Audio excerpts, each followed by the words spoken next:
Hello, traders. Today is Monday, June 30th, and this is my analysis for the US dollar yen. And we're going to start off on the daily time frame today. So, first thing first, the daily is definitely down, as you can see.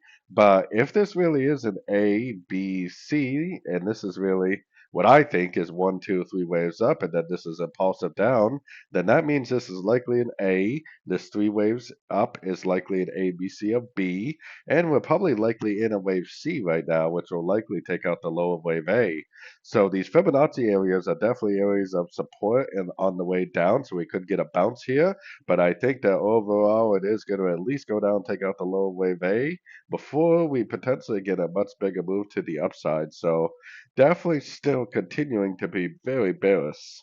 Going down to the 1 hour time frame, I definitely wouldn't be trying to go short right now at the bottom of this move. What I'm hoping for is that it starts up today, because if it does start to move up today, the first thing I would do is on my Fibonacci retracement on the whole move down.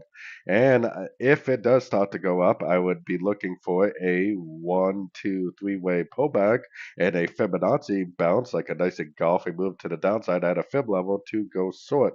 I personally wouldn't be trying to go long right now because of the daily time frame analysis. I'm definitely not a short time frame trader though, so if you do see it to start up, maybe you could try to go long, but definitely the safer, better, more reliable money is going to be looking for shorts at the end of three wave pullbacks.